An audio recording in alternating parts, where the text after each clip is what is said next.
Good morning. Welcome to Ask the Security Guy. I am Holly Magnuson here with Sean Corman. Good morning, Sean. Good morning. How are you today? I'm doing better, thank you.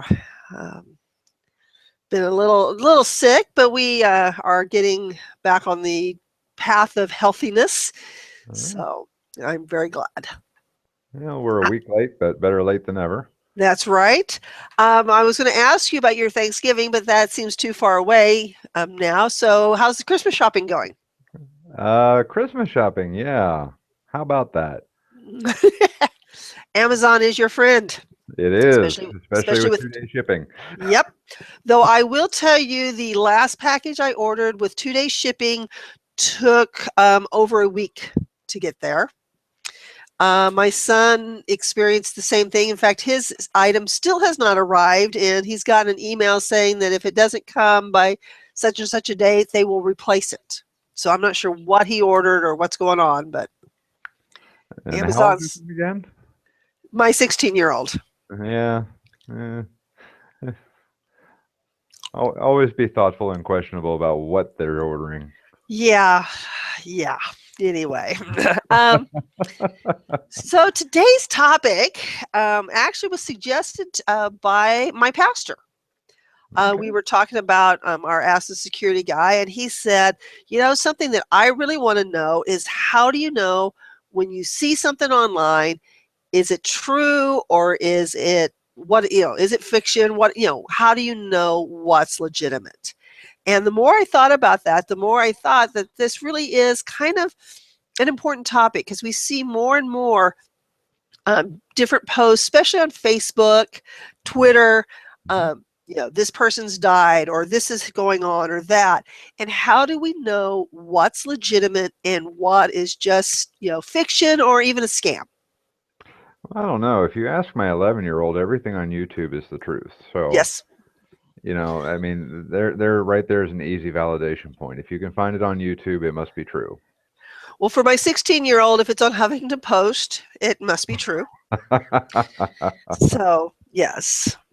So it's a great question, and as we talk about security and we talk about phishing and all these scams and what's true and what's not, one of the things that really came back to memory as I was standing at the grocery store just a few days ago was the grocery store tabloids, Yep. and it dawned on me. It's like, okay, so now we're going to be talking about online versions of this. Mhm. How do we know if it's real or not? How do we know if we can believe this? Is this a fake or is it just some you know, wild person with a very creative imagination and Photoshop skills? Yes. And I'm Um, learning that with Photoshop, you really can do some pretty crazy things. and having done a fair amount of graphic design and website design in my past, I'm here to tell you it's pretty easy, and you don't even need Photoshop. There's free tools out there that you can do almost everything Photoshop can do. So it gets really interesting, and it becomes more challenging. The other thing I was thinking about too is I was reading an article this week, and it was talking about how roughly 48% of companies worldwide don't have any kind of security posture, meaning no coordinated defense at all. Wow. 48%. So that Well, means that that they don't have unified policies, they don't do user training, they don't do things like this. They don't have informational websites like we're going to go over, and they don't train their users. And one of the biggest attack vectors, it is still today, and really historically has always been, is the single best attack point is an organization's end users, the people mhm. behind the computers. You go after them, you find the easy way in the door. So when we talk about security, and especially now, spot the scam. How do we spot when these things are real or not, especially the good ones? Mhm. How do we determine if this thing is real or is it a fake? And really, a lot of organizations went the track of, well, we're going to rely on technology to tell us, or we're going to rely on technology to do it for us. Well, that's only a small part of the equation. because at the end of the day, it's your discernment, your judgment, your wisdom, and your knowledge, and that little trigger in the back of your mind that sends up the red flag when something just doesn't smell right. But all that said, there are a lot of great resources out there for spotting the scam.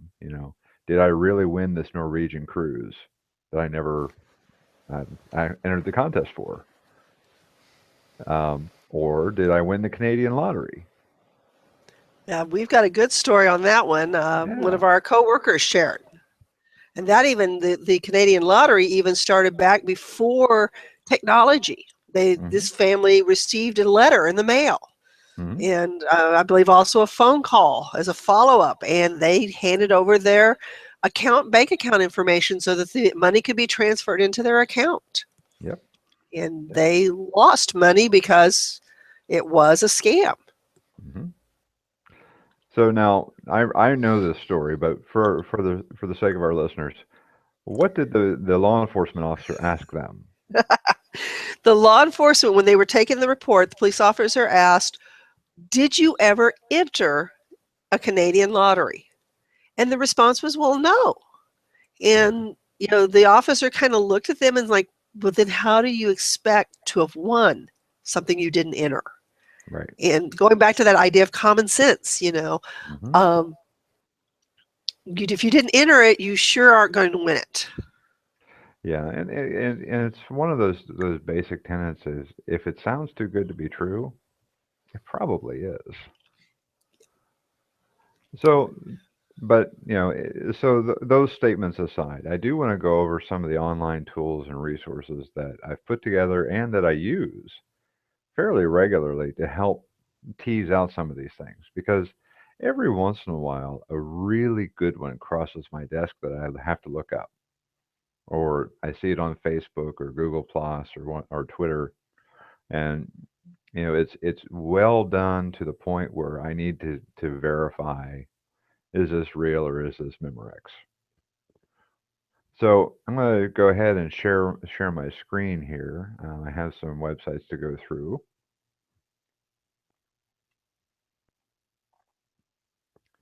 and you should be able to see my screen now. So this is the IMT Security Office website called security.apu.edu. I put this site together a couple years ago, and I've been adding to it relentlessly ever since. One of the big things and the pertinent sections for today's conversation is this down here under resources called Internet Scams. And there, this is a real-time feed from IC3, which is run by the FBI. We also have spam and phishing notes, some notes about viruses and malware, along with some resources in here on different websites that also provide additional training and other tools to help you spot spam or to educate yourself or family members. And these are all free. So another one, and this is one I actively maintain, is if you go on to support.apu.edu, we have under the announcements section the latest spam and phishing messages. And what we've done there is Holly and we have an email address that we monitor regularly and that we advertise called ISO@apu.edu. And that's Information Security Office at apu.edu. So ISO@apu.edu. And we encourage everyone, if you find a good, a spam message that looks good or you're seeing a lot of it, send it to us so that we can investigate not only how to stop it, but if it's a really good one, I'll take a screenshot of it and put it up here so people can verify what they're seeing against the list that we've gotten. So this is kind of our Hall of Fame. So these are the most effective spam messages that we've seen so far come into APU. And when I say effective, that means that they've resulted in a high number of compromised accounts. People fell for these. They clicked on the link, they submitted their credentials, and had that oh no moment. Hey, Sean, can I interrupt for just a minute about the phishing emails? Sure. Sure. I am so happy to announce that in November, we only had one staff account one faculty and one adjunct who had a compromised account who gave away their username and password in the month of November. Since we've been really tracking the spam and who's being, getting their accounts compromised, we have never had only 3 people compromised in the entire, faculty staff. Now, our undergrad students, another story, but I'm just, I have to give out kudos to our faculty and staff for recognizing the spam for what it is and not clicking the link. And Holly, you and I have been working on that for a while with training and advertising and all kinds of things, and all of IMT and the whole APU community has really come together around this idea of spotting these and being aware and paying attention and being very thoughtful and sharing them with us for verification. Is this real or is this not? I mean, we get so many tickets at the support desk now of people asking questions. Is this a real email? And I would so much rather have those questions than for people to say, yeah, it's probably okay. Ask the question. When those messages come into the support desk or they come to us, we will always have a live person look at them and review them and get back to you. But to echo your point, Holly, I totally agree. Congratulations to the APU community on a job well done. Very well done. Sorry for that interruption, but I did want to point that out, and big shout out to for people noticing and asking questions. Absolutely. So yeah, back to the resources. I'm excited about these. Okay, let's get the screen going back here. So as I was saying, these are just images of the emails that we've seen come through that in the past have been wildly effective at getting compromised accounts or have taken large number of student accounts. Now, the student accounts section that group is an area we're working on improving. But our focus on faculty and staff and providing training resources and providing tools to help people be more aware and to be able to spot these things faster has been very successful, and we're so happy to partner with the community on that and to see the results that we're seeing. So thank you again. You can take a look through this. I add new ones to this as they come in. It's been a while since we've seen a really good one, which, as Holly noted, there's a reason for that. So that's there, and it's always updated. Another tool, and most of you have probably heard of this, is called Snopes, snopes.com. And it's a useful tool for debunking the tabloids or the social media stuff that you'll see flying around. And they go through the latest scams and stuff like that. Now, I don't recommend them as your only source, but they are a resource that you can use to ferret out whether something's real or not, because it seems like a lot today has a spin on it, and that spin can take things slightly outside of the realm of truth, or not so slightly. Another tool is mythbusters.com. This is a great tool for going over a variety of weird things, but they have all kinds of stuff out there. They are not associated with the TV show Mythbusters. This is an independently run website by a gentleman who just likes to have the facts out there. Another one of my favorites is Hoaxbusters. As you will see, they have a notice that they're not the U.S. Department of Energy hoax site that was taken down a while back. But this is also a huge repository for scam information. Just all kinds of stuff. And they have it, as you can see, it's just a massive, massive list. And then it's searchable, that's alphabetical. Enjoy. If you really want, if you're having trouble sleeping some night and you want a good laugh, read some of the ones out here. It'll amaze you. Another one out there is called scambusters.org. Now this site also has some great, they have scam advice, they have identity theft, urban legends, and you can also subscribe to their newsletter. On the urban legend side, that is where a lot of the things that we ask about or we get questions about, especially on social media, Is this real, or is this an urban legend, or is this a spoof, or is it a spin? You can look on here and find that, but they also have a great section on email hoaxes. And those are all out there as well, and there's just hundreds of them, if not thousands or more. So that's a great resource. OpenDNS, they're a company that provides domain name service, um, but they have a phishing quiz that's actually really, really good. And you can take this anytime. It's free to use. Um, if you are in the position of being family tech support for family and friends, I recommend you share this with them and have them take the quiz. It's really educational and it's a lot of fun. And then we have On Guard Online. So this is actually sponsored by the FBI, and it's a great government resource that has just a wealth of information about phishing, about securing your computer, protecting your kids, protecting yourself, all kinds of resources available on here, and it's all free. So if you have a chance, and this is a great resource to look through. Very well done. And then, as always, we have the FBI, their Internet Fraud Board, where they talk about common fraud schemes, um, investment-related internet scams, fraud targets senior citizens, and the ways they're being attacked. And then the FBI also provides IC3, which is where you can also file a complaint if you find one. But here are the current press releases as well. Hacktivists threaten to target law enforcement personnel and public officials. Is that real or is that a fake? And they'll talk about, what's true and what's not here.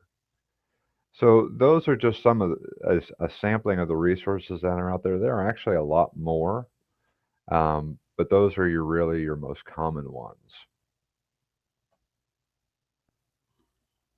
So. Thank you, Sean. Will you have the opportunity to add those to security.apu.edu so people can go there to find all of them? I mean, I know my student will make sure they're part of the show notes that he will set up for us. But Right. Well, on security.apu.edu, we post all of our episodes under, we have an Ask the Security Guy link, and I will post all of these website links there as well. Good. Because I think that, having that information is really, really useful. One of the things I forgot to mention at the beginning, but if you have questions about this topic, please feel free to use the Q&A app to ask those questions. Other things, Sean, or anything else going on in our security world why people may be thinking of a question to give us? Well, like I said, the article I was reading about really the state of security in the world today for organizations and for companies. And it's somewhat disheartening to find out that so many organizations, and this is worldwide, are not taking security seriously, and then they wonder why attackers get in. So, when we talk about cybercrime and we talk about, why do these guys do what they do? Why are they after us? And the primary motivation today for why this cybercrime exists is financial. But we also have other types. There are moral crusades. There's theft of intellectual property. There's money laundering. There's highlighting technology flaws. There's restricting access, and some of it's just boredom. Mm-hmm. Back, when hacking had a very different meaning. I mean, the term hacking now has a very negative connotation, but it didn't used to be that way. Hacking used to be fun. It used to be enjoyable, and it didn't used to be a bad thing. It was about, figuring out how to make things work and how to hobble things together and how to find the holes in something so that you could fix it and tell people about it. And it turned into something ugly. And that was mainly due to the media's use of the term. Now, there are still a lot of people out there that are what we call white hat hackers. And what they do, and and what we do here, is we deliberately break into things so that we know how to fix them and we know who to alert and notify, to help things get better and more secure. But there's also black hats and gray hats, and the gray hats kind of ride the fence, of the moral boundary. Black hats are what they sound like. They're criminals. They're out there for a reason. But to go back in history a ways, I mean, there was a time where we would hack into things just for bragging rights. But then we would always leave, notes about how we got in for the system administrator so they could patch whatever hole we found. So that doesn't really exist that way anymore. The white hat, the research community, the security research community, when they break stuff now, they will notify the company that produces that product and do what we call responsible disclosure. So they'll do a private notification to the organization saying, we found the security hole in your product. Here's how it works. Here's our attack code. Here's how we broke in. You should fix this. Now, companies like Microsoft and Apple, Google, most of the time will take it seriously. Apple is actually notorious for taking forever, if at all, fixing their security holes. But on the flip side of that, Google has a bug bounty. If you find something, they'll pay you for it. Well, yeah, isn't there like a conference that basically some of the big software companies invite people to come in and see if they can break in? A number of them now, and it's becoming more popular. And the companies realize there's tremendous benefit to them because really they're paying what, a bug bounty? They're not paying full-time staff for this. It's a huge win for them to get all of that outside expertise to come in and evaluate their products. So it's smart when you think about it from a business perspective to do it that way, to really reach out to the security community and say, here, break our stuff and tell us, and we'll pay you to tell us how you did it. So there's a lot going on in the security world. The landscape has changed a lot over the years. The motivations haven't. I mean, people are still out for money. Yeah, it's always the dollars and cents, making the buck, and as much as you can. I had another question that just kind of vaped. We've not gotten any questions from our audience. Okay.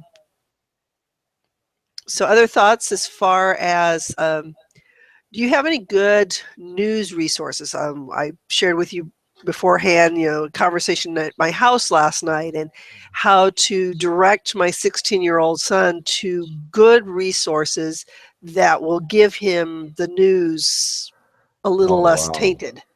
I mean, we could probably dedicate an entire show to that. Yeah, there's a tremendous number of them.